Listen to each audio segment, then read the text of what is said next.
Welcome to the 3 Down Nation podcast. I'm Justin Dunk, joined by John Hodge and JC Abbott. Today, we're discussing the Calgary Stampeders defeating the Edmonton Elks in preseason action. The Toronto Argonauts unveiling new uniforms for the 2023 season. BC Lions parting ways with star defensive end Shawn Lemon. Grey Cup betting odds for the 2023 CFL season. And Riders quarterback Jake Dolegala being found not guilty of impaired driving. But first, the CFL has unveiled a new streaming service for American fans called CFL Plus. The service will allow fans south of the border to watch every game not carried by CBS for free. The league has also launched Preseason Live, a free service for Canadian fans that will broadcast every preseason game not being carried by TSN or RDS. The streams feature in-stadium video feeds with synced audio play-by-play from local radio broadcasts. What do you make of the new initiative?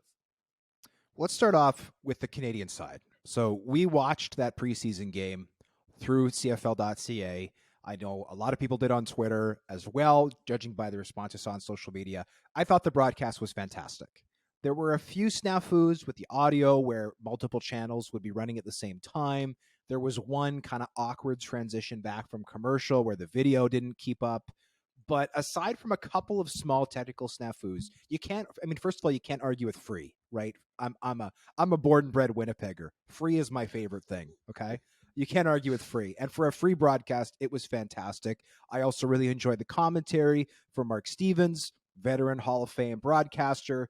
Can't go wrong with any of that. I also think that this American initiative is very positive because one of the trade-offs with the CBS deal, they got more money than they used to have with ESPN, but there's less exposure. And I've seen complaints all the time from Americans south of the border not knowing where the CFL is on, right? They don't know if it's on ESPN Plus. They don't know if it's on ESPN2. They don't know if it's on like anywhere.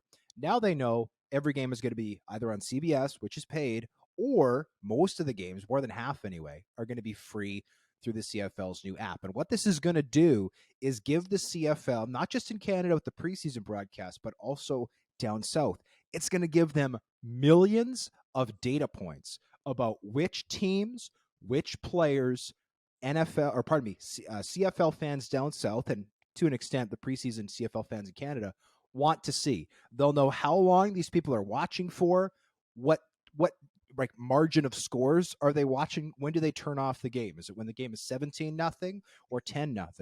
When do they keep watching? When do they stop watching? When do they tune in? Is it common for people to tune in at halftime if the game is close? Or do they not tune in because they know the game is a blowout? Those data points are going to help the CFL formulate how to make their game the most engaging and the most entertaining product that it can be. And also where in America people are watching. Is there a huge segment of CFL fans in Texas relative to Florida?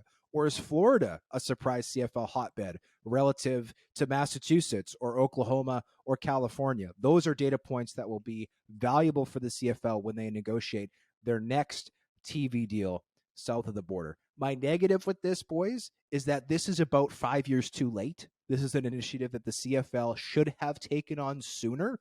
They are behind in streaming. They are behind in data collection. They are behind in getting their product in front of eyeballs, but I applaud them for at least starting late. It's better late than never. And I also applaud them for making this free because, again, you can't argue with free, and free is the best way to ensure that you're getting the most data points possible for future success.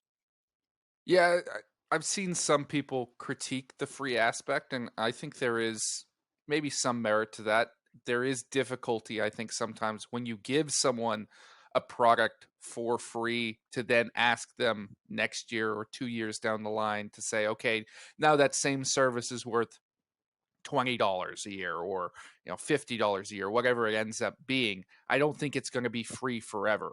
But to your point, Hodge, those data points are going to be invaluable in leveraging future American TV deals, in my mind, expanding beyond what they have currently with CBS Sports Network or expanding with CBS Sports Network to carry more games, because they're going to be able to say, hey, this is how many people are watching every single one of our games for free. So if we put this on a network that's already available on their television, that they already have access to, we can reliably say these are the number of people who would be interested in tuning into your network, who advertisers could reach if you agreed to carry our games. So there's value in it there.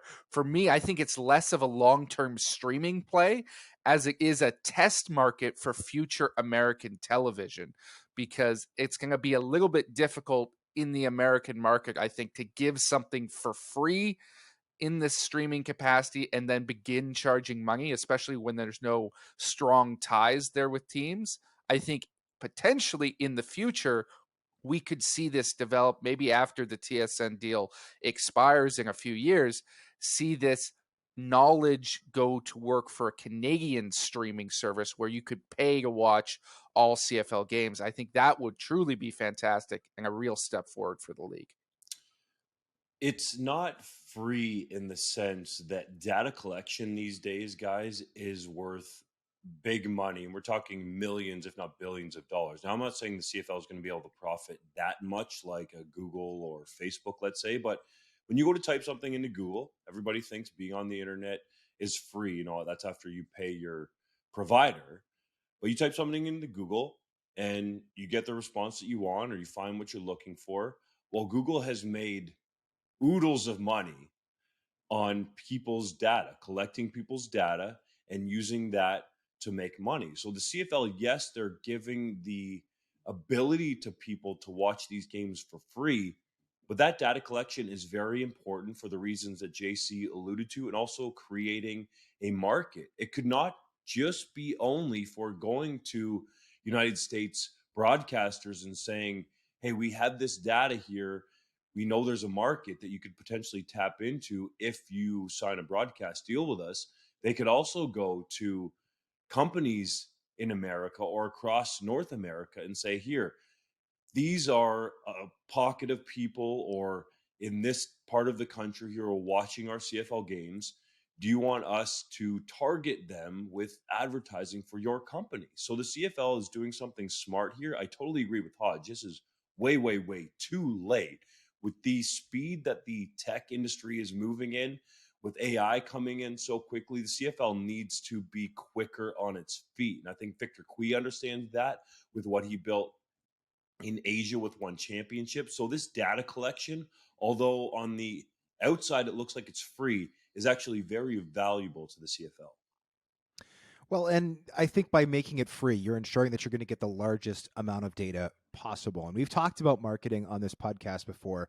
I've never understood why there's not a billboard of Bo Levi Mitchell in Katy, Texas, with the CFL's broadcast information on it. The same is true for Zach Collaros in downtown Cincinnati, or even a recent example would be Nathan Rourke. Why is there not a Nathan Rourke billboard in Athens, Ohio, where he was a college star, where his brother is still a college star, telling people, hey, you want to watch football? Here's where to do it. And those are billboards that maybe the CFL is hoping the American television provider would pay for. To me, it's worth paying for on your own, because people in those markets need to know, hey, these guys you loved watching, you can keep doing it. And you can do it in the summertime when nobody else is playing football. And by the way, with the addition of this new streaming service, you can do it for free a lot of the time. You just have to be willing to plug in a basic URL on your laptop and connect it to your television, which most people are tech savvy enough these days to do. So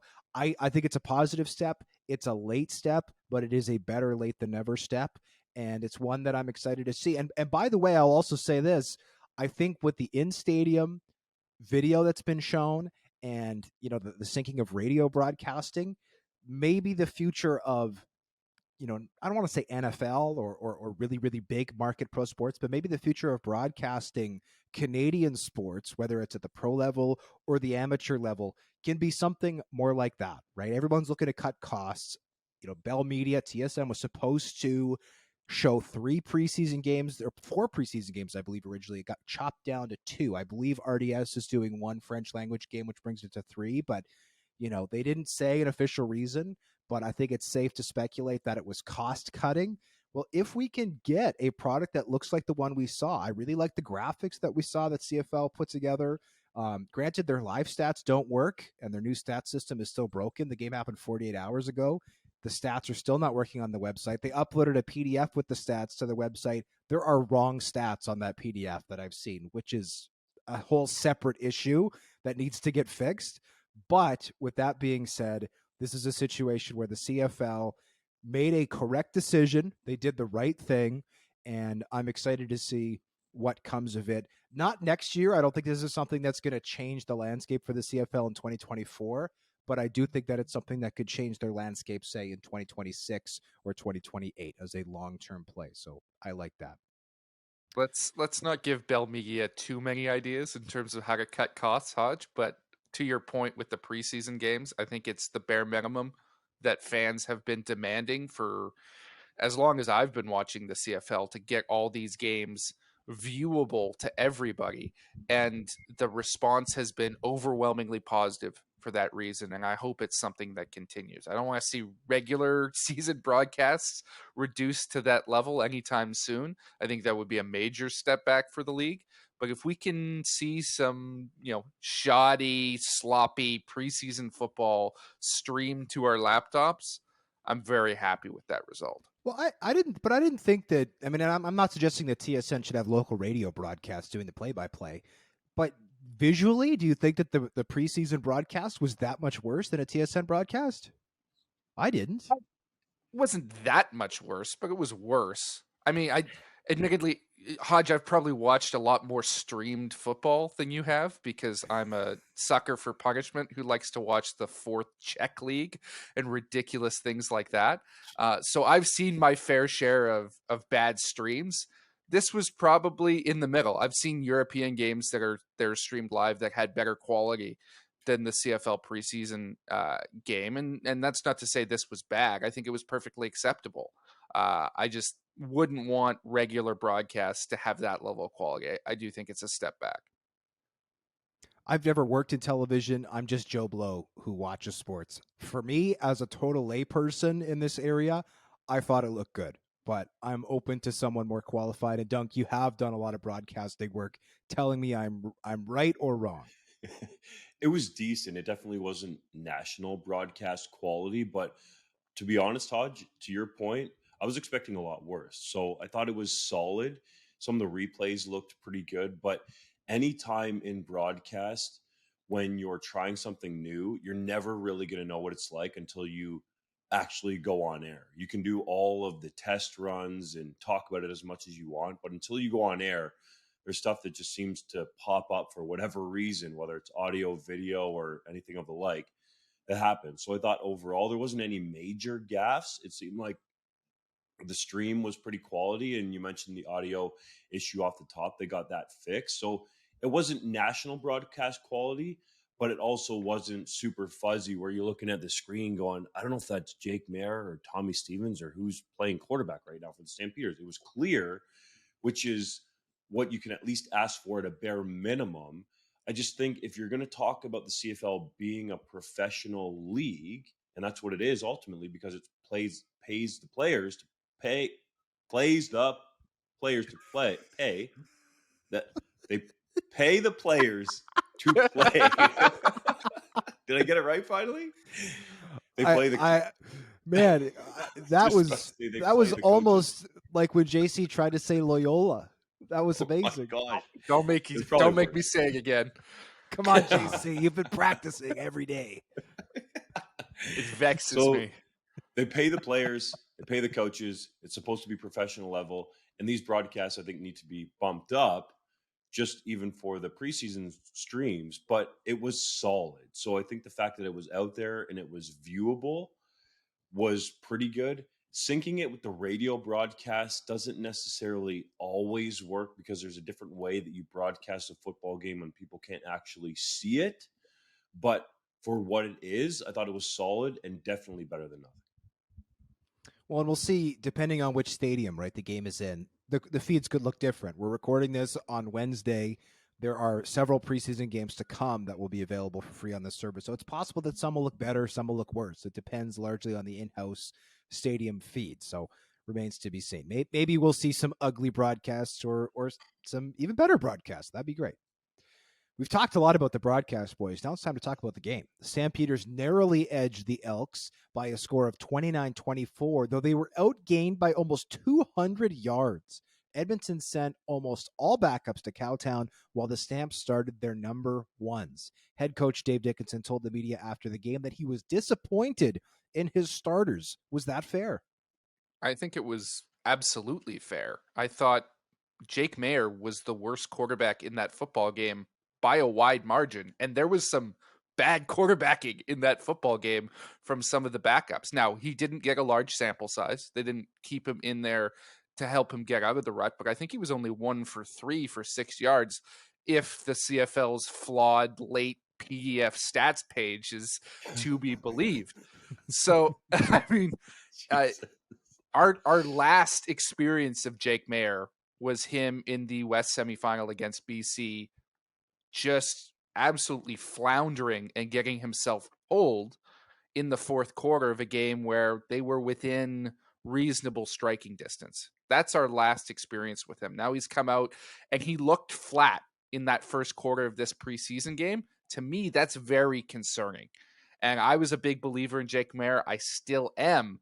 But we've seen quarterbacks over the last couple of years. I mean, we saw just last year with Dane Evans, guys who have experience being starters, right? Who have taken on that role, who have excelled. And once it becomes their mantle, they're the guy definitively. They can't quite live up to it. They struggle. And so I think if you're the Calgary Stampeders or a Stampeders fan right now, you should be just a little bit concerned about what you're going to see from Jake Mayer this season. Not to say he's going to be the next Dane Evans, but you need him to show some life in the next preseason game or when they take the field in the regular season early on to be comfortable saying that this team can live up to their potential. Jake Mayer will be fine. It's just a preseason game. Like you said, if the stats are to be believed, which they might not be on point, only threw 3 passes, completed 1 to Reggie Begelton. I think it's much ado about nothing until the regular season comes. And yes, in the playoff game against BC last year, he didn't look great, but I don't think they committed to running the football as much as they probably should have. And Dave Dickinson pretty much admitted as much after the game. Some of the players are frustrated about that, but I think this Calgary team is somewhat underrated. The offensive line is really solid. They have arguably the best set of running backs in the league, led by arguably the best running back in the league in Kadeem Carey, and a bunch of playmakers led by Reggie Begelton and Malik Henry, and a defense that's getting Trey Roberson back that was really good last year. And, you know, this went under the radar, fellas, that Calgary led the CFL in terms of points scored last year. I don't think a lot of people would have remembered that, and credit to Ryan Ballantyne for pointing that out, homer or not. It's a factual statement. So I don't think there needs to be any concern about Mayer or this offense after that preseason showing. I think Dave Dickinson is just trying to send a message to his team that no matter who is in there, they need to be more competent. Yeah, to me, you shouldn't overreact from a preseason game. It is just a preseason game, and Mayer did not play a lot. But that being said, it's worth noting that the Elks, by my count, started exactly 1 player who will be in their starting lineup come the regular season, and that was Christian Rector at defensive end. Now, obviously, we don't know exactly how the regular season roster will flesh out, and this is a Chris Jones-led team, which means who knows? He could throw the whole thing into a blender by week 2. So, the way it doesn't even matter who starts in week 1. But they started 3 Canadian rookies. They started Jake Taylor, second-round territorial pick out of University of Alberta. At safety, they started Michael Broderick, the second overall pick at middle linebacker, and they also started Charles Pierre, the 375-pound nose tackle who went undrafted last year out of Houston at nose tackle, which is wild. That is why, to me, it was a little bit concerning to see Jake Mayer struggle. Also because we have to look at the optics here. They just parted ways with a future Hall of Fame quarterback to make Mayer the guy. We saw Mayer, JC, you mentioned it, struggle in the West semifinal, a game that the Stampeders ultimately lost. If I was the Stampeders, I want Jake Mayer to go out there on that first couple of drives at McMahon Stadium and put up a, if not a touchdown, at least a couple of really nice drives, show some familiarity, some chemistry with that receiving core. There's lots of new pieces, especially with their Canadians out there, guys like Ray St. John, Cole Tucker, right, who they took in the first round of this year's draft, third round pick Clark Barnes at the University of Guelph. We didn't see that. Jake Maier, he completely floundered, and that is not the investment that you want to see, or the performance that you want to see when you've made such a significant investment in that player. So to me, that is a small concern. But again, this is a preseason game. Does it matter? Yes. Does it matter a lot? Absolutely not.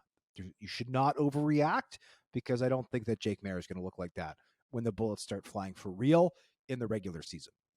Yeah, I agree with that. And I don't want to labor too much on the Stampeders, but I think Dunk touched on it, and I can hear Ryan Ballantyne screaming somewhere off in the distance that, well, it doesn't matter if Jake Maier doesn't fully live up to expectations, because just look at that running game. Look how powerful they are. And I think it's undeniably the best running game in the CFL, right? Any one of their three main backs could be a starter anywhere in the CFL, and a top tier starter, in my opinion. Plus, I mean, their fourth guy, Canadian Richard Giroud, looked like a beast in the fourth quarter of that preseason game too. So even he can't be discounted. But running the football, especially in modern in modern football, it's a difficult way to win. It's not saying you can't do it, but it is difficult. It makes it much tougher on yourself if you're overly reliant on the run game. And the Stampeders, quite frankly, were last year. And we saw the effects of that in that West semifinal against BC, where they just gave up on it. And they didn't give up on it. Maybe they could have been more committed to it. I think that's a fair criticism of Dickinson. But anytime you face an opponent that has the capacity to score big-time points through the air, like BC did with Nathan Rourke at quarterback, that neutralizes your running game. You can't run the football any longer and be effective if you've got a team that can be explosive through the air that you're facing. A good opposing offense neutralizes your own offense. And so, can you put together wins? Can you be a dominant team? Sure, you can be, but you need everything to align just right, and you have to execute almost perfectly every single game in order to be successful with that style of offense. And it makes it more difficult on you. We saw it with the Winnipeg Blue Bombers, right? They were such a dominant running team with Andrew Harris, and they had success. They were coming over the peak, but they couldn't get over the top. They couldn't win a Grey Cup until they got Zach Collaros, until they got the quarterback who could match and throw it around the field, because inevitably at some point in the season, they come into a game that was critical and someone would neutralize the running game and Matt Nichols couldn't put them over the top. They had to get the quarterback. Now you need to find out if Jake Maier is the quarterback that can do that for the Calgary Stampeders and be a complement and an advantage with that run game. It's easy to me to say, one thing I'll add, JC. It's easy to say, oh, let's run the ball. Well, opposing defensive coordinators are just going to fill the box. At a certain point, they're just going to fill the box and make it so that you have to throw the ball to win. And if Jake Maier can't do that, the Stampeders are in big trouble. If he can, that's great. That'll keep plenty of room open for Kadeem Carey and company. The Toronto Argonauts have unveiled new uniforms, a monochromatic look that is all Cambridge blue. What do you guys make of the new digs? I really like them, fellas, to be honest.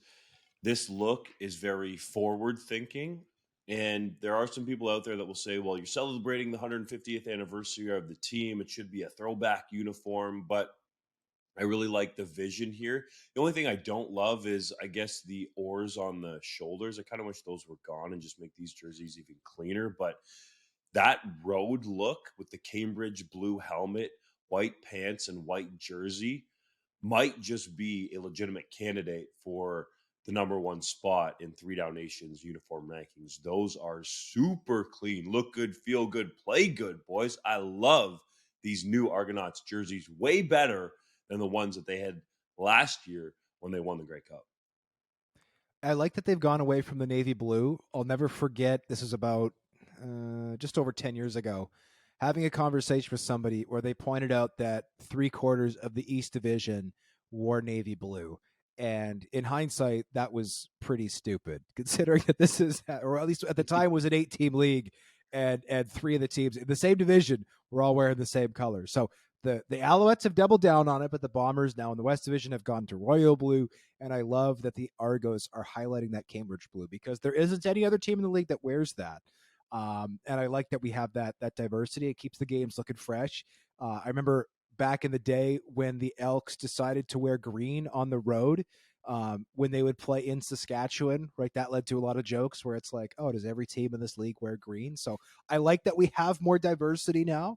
And I do like these jerseys. I agree with Dunk. I don't like the oars on the shoulders. The other thing that I don't like is I think the helmet needs some more detail. I think the helmet needs a navy blue stripe or a white and navy stripe, just something to bring a little bit of extra flavor. The helmet, to me, though the logo looks absolutely fantastic, the boat logo is a great logo, I think it lacks just a little bit of detail there, but I do like these, and I am very curious. And Dunk, you teased it. We are in the midst right now of doing a uniform ranking, and by that we mean all 25 uniforms in the CFL. Every team's home, every team's away, and some teams have alternates, some teams don't. But we're going to be ranking them all with, I think, a dozen of our contributors providing grades. So I'm very interested to see where these 2 new looks end up on our rankings. That'll be fun.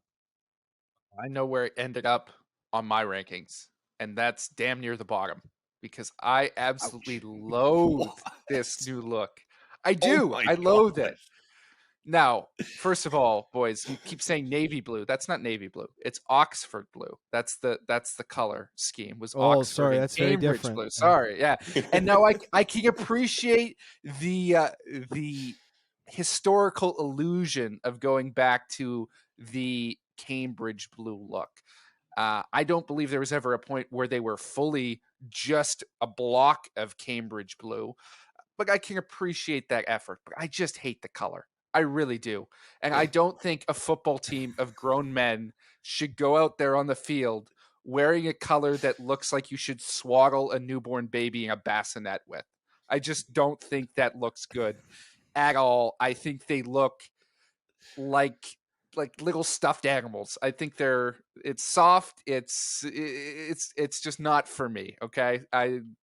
I would prefer something a little bit darker, a little bit meaner. Maybe you have the highlights of the Cambridge blue. Heck, go back to the old striped look that they wore back in the 1920s. I don't care, but don't make it a block of just Cambridge blue, because you just get lost in there. And the oars on the shoulder, again, in principle, I thought somebody thought that was a great idea, and I might have agreed with them before looking at it, but it just looks like the feathers that the Alouettes used to have on their shoulders. Exactly like that. And so you're looking at this uniform going, Argonauts don't have feathers, and you have to figure out that it's oars. If it's not intuitive, you shouldn't have it on the uniform. So to me, it's a bad look overall. It's on the bottom of my jersey rankings, and I hope it is a 1-year look, because quite frankly, they make me a little bit sick looking at them. I can't believe this guy. He doesn't want to talk about jerseys, and then he comes out here, Hodge, and he's correcting us on proper colors. Yeah, it's lame to talk about uniforms, but here's my 18 very strong opinions about uniforms. Yeah, it's not navy blue, it's Oxford blue, okay? Oh, come on, it's navy. Mind you, that is kind of my philosophy. There's like 12 colors. There's like the colors and like a dark and a light. That's it. I don't get into the periwinkle fuchsia level of detail. There's just like 12 colors. That's my take.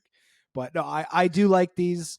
I don't think they're the best look at the CFL, but I think it's a fresh update. And I will also say they are, in my view, a big upgrade over the uniforms that the Argos wore in the Grey Cup this past year. I think it's also a lot better to have clear numbers. That is a huge thing for me in uniforms. I'm not going to get hung up on details, but the numbers of players have to be clear. That was a knock I had on the Argos uniforms when it was the dark blue with the light blue number. The Red Blacks had that years ago when they had black uniforms with red numbers. It was hard to see. That's my knock on BC's gunmetal jerseys. A black number on a gray jersey is hard to see. So I love how clear the numbers are on these jerseys. That makes me happy because I don't have to squint and fight to try to figure out who is on the bloody field. That is my number one thing, and these jerseys pass that with flying colors. It's really simple for these jerseys. If they took the oars off the shoulder pads, and I agree, they do look like feathers because that was my first thought, and also put a dark blue stripe on the helmet front to back.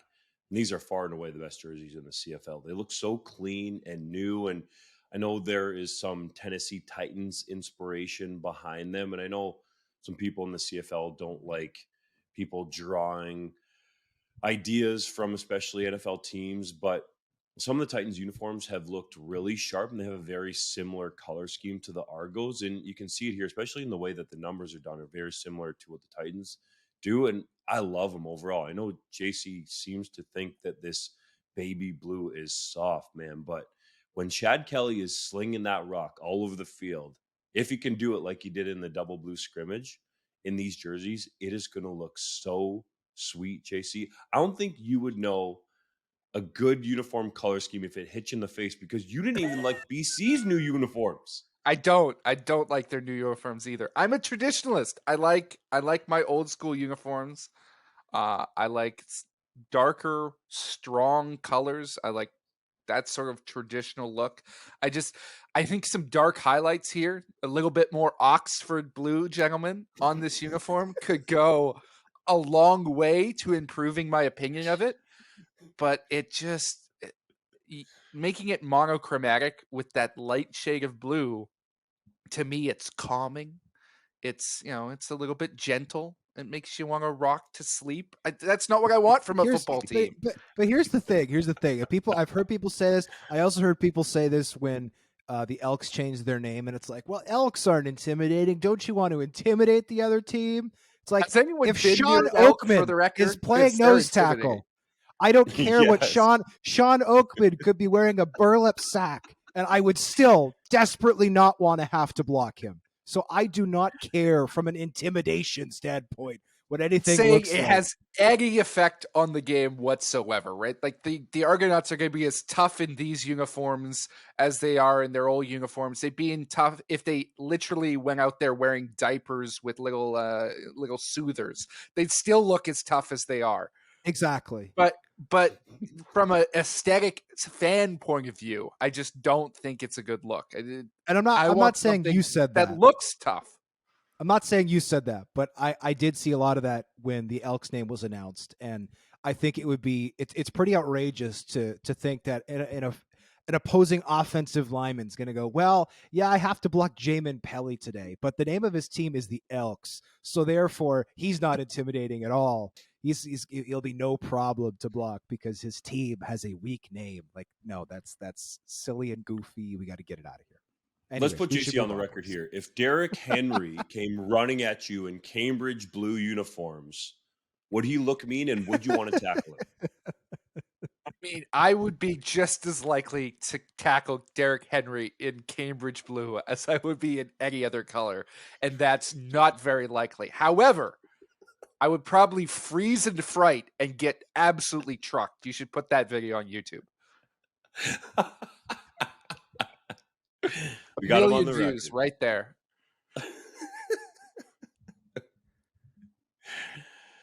Gotta love it. According to DraftKings and other major sports books partnered with 3downnation.com, the Blue Bombers are the favorites to win the 2023 Grey Cup. Do you guys see any value in picking other teams to claim the CFL championship, or is the smart money on the peg? To me, I don't really believe, honestly, in betting favorites like that. The Bombers are plus 225 to win, so that means that like a $50 bet, you're getting just over $100 in terms of winnings, which is fine. And I do think that the chances of Winnipeg getting back to the Grey Cup are pretty good. Even winning it are pretty good. They've been in the last three, won two the last three. And by the way, for all your CFL betting needs, go on our desktop, 3downnation.com, hover over the odds tab, and then you can click on CFL, Grey Cup, all that good stuff. If you want to bet on the CFL, please do it through 3Down Nation. But to me, the best buy here is, first of all, always an Eastern team, right? There's only 4 teams in the East. There's 5 in the West. Mathematically, you have a better shot of getting a team through the East Division to the Grey Cup. And as we saw this past year, once you're in the Grey Cup, anything can happen, even if you're not the favorites. To me, the team with the longest odds in the East Division also happens to be the best buy, and that is the Ottawa Redblacks at plus 1,500. If you were to place a $50 bet, you would be getting back like $750 for that money. And this is a team that, yes, they only won 4 games this past year, but they were super competitive in back-to-back games against the Blue Bombers to start the year. Jeremiah Masoli goes down, and then their whole season derailed. Masoli's not going to play in the preseason, but he is, by all accounts, ready to perform. And with Masoli in the lineup in what is, again, not a terribly strong division, I think that the Red Blacks will be hosting a playoff game this season. And once you host a playoff game, getting to the Grey Cup and potentially winning it are fully in the cards, just as we saw in 2016 when this team shocked the Calgary Stampeders to win a CFL title. So to me, the best buy is the Ottawa Redblacks. Yeah, you stole my pick there, Hodge, because I really like the Redblacks as well. Is it because of their uniforms? No, it has nothing to do with their uniforms. But for the sake of being different, I'm going to go in another direction. But with the same philosophy, when I'm making a bet like this on something long term, that no matter who you're betting on, it's a 1 in 9 chance to pay off. It's a long shot bet. I want to get the highest return, so I look at, first of all, who has the longest odds, and right now that's the Edmonton Elks at plus 2,000 on DraftKings. And for me, even though I don't think they're the likeliest to win the Grey Cup, I still think there's value there, because I look down the list of West Division teams and I see a bunch of teams that have the potential to decline and open up doors for someone else to step up, right? Winnipeg, they're the favorites for a reason, but at some point, the age is going to catch up to them. They're going to have just the right amount of injuries to knock them off their pedestal. Calgary, we've already talked about some of my concerns about whether Jake Maier can do it and whether they're going to be able to live up to potential if he doesn't have the season that people expect him to have. And then the BC Lions, I think, are naturally going to have a step back in terms of their win total because they're going from Nathan Rourke to Vernon Adams Jr. And even if VA has the best season of his career, it's not going to be as good as what Nathan Rourke was able to produce last year. And so they're going to win fewer games as a result. And so in that mix, there's a potential for one of the non-playoff teams last year to step up. And to me, Edmonton is the likelier of the two because of the weaponry that they've surrounded Taylor Cornelius with. Now, I've never been a big believer in Cornelius, but he doesn't really have to be accurate this season. His receiving core is insane, right? You've got guys like Eugene Lewis and Stephen Dunbar Jr. and Dylan Mitchell, who I thought down the stretch last year was as good as any receiver in the entire CFL. He's going to have weaponry around him. Chris Jones' teams always take a jump in year 2. I think there's some talent on that defense. They've legitimately gotten better. So if they can make the playoffs, and I think they could, given those other teams and how they're positioned and how they might take a step back, then why not bet on them to make it all the way to the Grey Cup, especially if the payoff is as big as it is here? The Red Blacks are definitely a savvy bet in the East. We all agree on that. That is, I think, worth putting some money down on. But I'm going to go to the hardy middle here. It's never really valuable from a betting the board perspective if you're going to take the favorite in terms of the Winnipeg Blue Bombers. So I'll go with the Calgary Stampeders at plus 650 because Dave Dickinson has led teams there before. Jake Maier did have a playoff start now under his belt after that West semifinal in BC last year.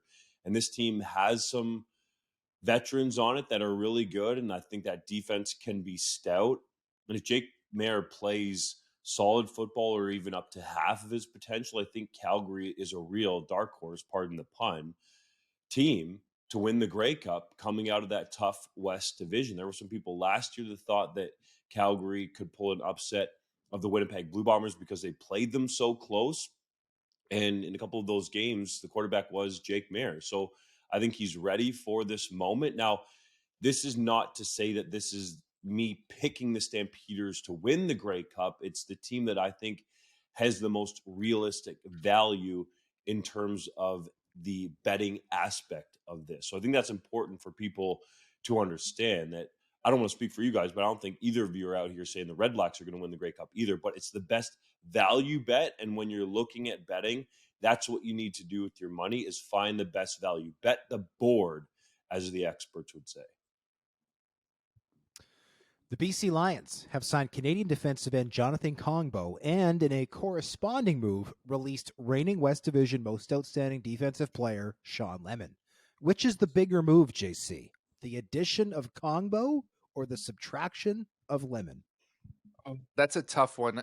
I'm going to go with the addition of Kongbo only because I think the subtraction of Lemon was kind of inevitable based on the way the Lions thought their roster was going to shake out. And for the uninitiated, I don't think they thought Lemon was going to be a starter, and they didn't see a ton of value in keeping him around as a rotational backup because he doesn't play special teams at this point in his career. And why should he? He's 34 years old and a future Hall of Famer.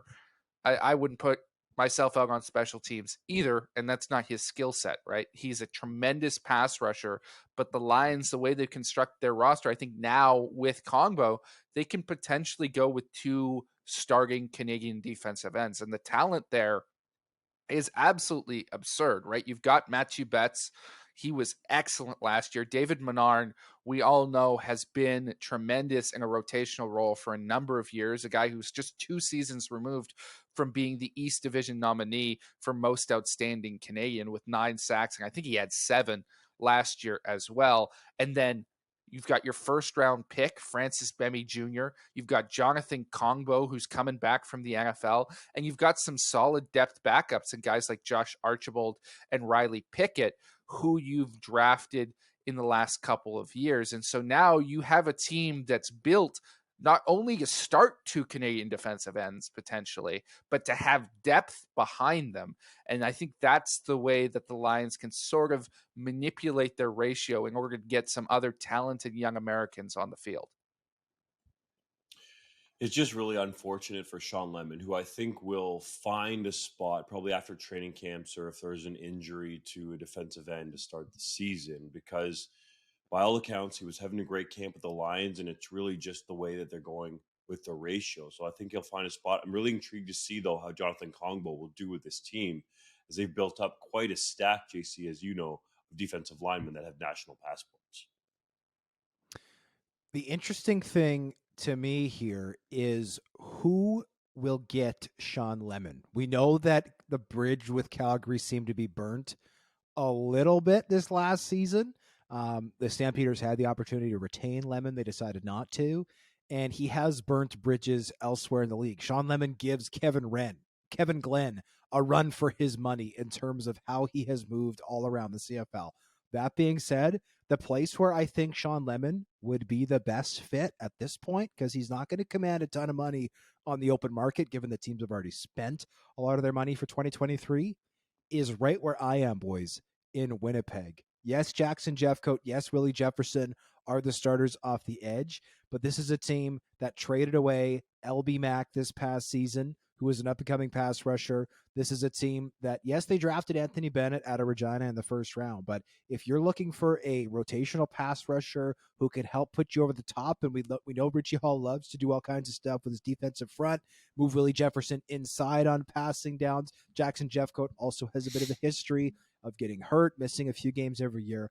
I think Shawn Lemon could be a game wrecker in Winnipeg. And when you talk about trying to stay on top of your division, what better way to do it than picking the pocket of one of your rivals? You just talked about it, Doug. The Stamps pushing the Bombers in 2022.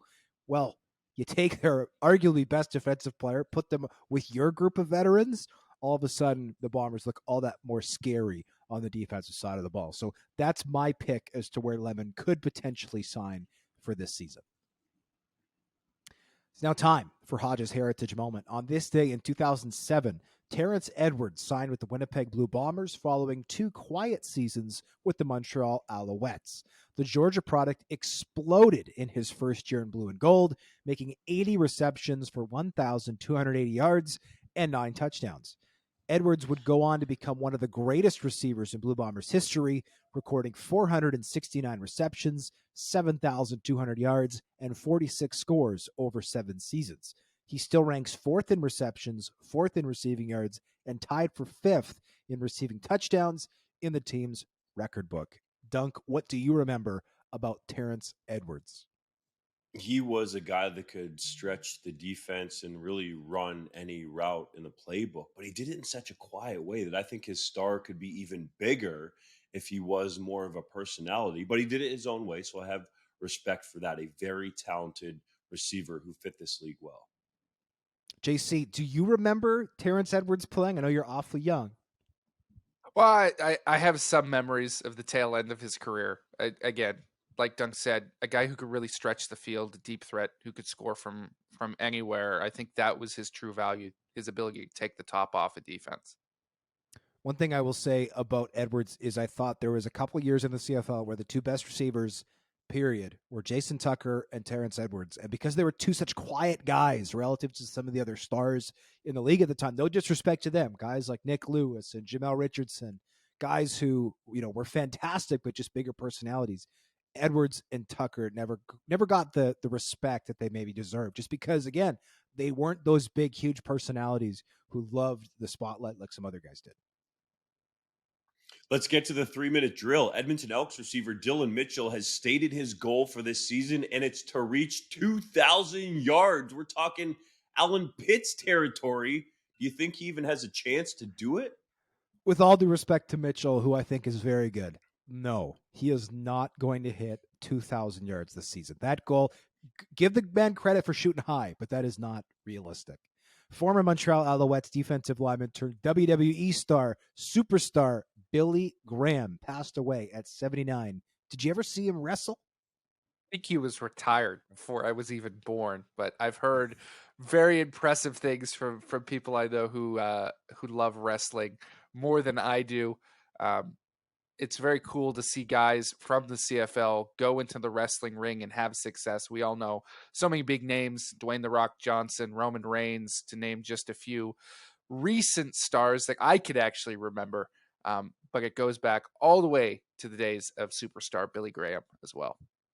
London, Ontario native Sidney Brown signed his rookie deal with the Philadelphia Eagles after being selected in the third round of the 2023 NFL Draft. Do you think he could earn a starting role on the team as a rookie? I definitely think it's possible. He's going to compete with Reed Blankenship and Justin Evans, but because of the draft capital that the Philadelphia Eagles used, it's certainly a possibility. And Brown is a dude that seems to learn quickly and make an impact wherever he goes very quickly as well. So I could certainly see it happening. Montreal Alouettes head coach Jason Moss expects, quote, great things, close quote, from a leaner, meaner Willie Stanback. Do you think Stanback will have a bounce back 2023 season? I think he will because, he was almost not around last season. And even after he returned from that broken leg, I think it was broken ankle, actually, it was clear he wasn't at 100%. That being said, I want Jason Moss to actually put William Stanback in position to have a great season by running the damn ball, something that his offenses do not do enough. The BC Lions have hired the Trues to play their backyard party in June, while the Montreal Alouettes have hired Our Lady Peace to play the halftime show at their home opener. Which group would you rather listen to? Well, I don't think the Trues will be the biggest band that the BC Lions roll out this year, and I'm quite partial to Our Lady Peace from back in the day. So I think that's my pick. I'd like to be in Montreal to hear them rock it out at Percival Molson. The Buffalo Bills promoted Canadian scout Curtis Rukavina to co-director of pro scouting. Did he deserve the promotion, Dunk? Definitely does, man. He does a lot of work behind the scenes for the Bills in terms of scouting their opponents. And he's also had in recent years added responsibilities to help out in a big way with free agency and, of course, the draft, too. So Rukavina definitely deserves it. One of a couple Canadians rising in the NFL. I should say a few, actually, if you include Catherine Reich there in her position and also Chris Rossetti with the New York Giants. Stampeders receiver Reggie Begelton said he wants the team to have 4,000-yard receivers in 2023. Do you think that's realistic? I don't. I think Bagleton can be a 1,000-yard guy. I certainly think Malik Henry could be a 1,000-yard guy. Maybe Trey Odom-Stooks if he takes that next step, but to me, those are really the only three. Though we'll have to wait and see. Cole Tucker, for a rookie straight out of college, looked very impressive, I thought, in that preseason game. So 2 for sure, 3 maybe, 4. I don't think so. Riders QB Jake Dolegala has been found not guilty for impaired driving stemming from an arrest in September 2022. Do you think he'll be the club's primary backup this season? I think there's a good chance. I mean, Mason Fine didn't really impress in his time auditioning for that role last season. Jake Dolegala didn't do anything special in his one start either, but he's apparently had a very good training camp, except when he had to be in court in Regina. And he's got all the talent, the size that you look for. I mean, we saw him live last year down in Halifax, Dunk, and he looks like he's a different species than everyone else on the field. He is so tall and long, very impressive build. He's got the arm to back it up. So if he's taken a stride and he's sort of cleaned up some of these off the field issues, I think he could be the number 2 guy for Saskatchewan. 2-time All-Star cornerback Jamal Roll retired after signing with the Montreal Alouettes in free agency. Is he a big loss for the team? It definitely is. A veteran dude who knows how to play well on the short side of the field and can play on either side of the field in the secondary. They have Seontae Evans, who has experience back there, but it's definitely a loss that is going to hurt the Alouettes, who have a lot of young dudes competing for spots in the secondary. Calgary Stampeders have brought in a number of former players to serve as guest coaches in training camp, including Rob Cote, Tom Johnson, and Brandon Smith. Is that a smart move? The Stampeders are one of the CFL's youngest teams, right? They had that dynasty. A lot of these guys, Cote, Brandon Smith being 2 of them, who were there during that decade-long run where they were the undisputed number 1 team in the CFL, though they did only come away with 2 Grey Cup championships. I think that reaching into the past to try to instill that Stampeder way, as they like to call it, is a smart move for this franchise. Absolutely.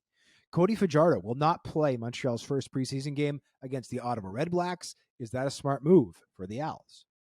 You know, I think it is. Some people critique this because it's a new team, maybe a slightly changed system from what Jason Moss was running with him in Saskatchewan, but I think there's enough familiarity there. You know what you're getting with Cody Fajardo, and putting him at risk in a preseason game when you don't really have to me, that's just not worth it. So sit him on the bench, get him 1 or 2 drives in the second game, and that's all you need to see from a veteran starter in the preseason. Duke Williams said he feels like, quote, a kid on Christmas, close quote, at Ticats training camp, and it's a great feeling to be playing with Bo Levi Mitchell. Do you expect big things from Williams this season? You know, until he shows me, I don't, because he needs to get his attitude in check and the way he conducts himself in and around the football field in check as well. And then we can talk about big things actually playing football. You know, there's a path where I can see it, but he needs to live up to the words that he talked about in terms of being a leader. If he wants to do that behind the scenes, that's great. And you want to talk about it, that's awesome. But it doesn't mean anything if you don't actually show that on the field. And you shouldn't be showing young players how to throw helmets at the opposition in warmups and how to take bench penalties when you're not even dressed for the game. So he needs to smarten up and fly right. And then we can talk about a big season for Duke Williams. On that note, we thank you as always for listening to the 3 Down Nation podcast. We'll see you next Wednesday for another episode.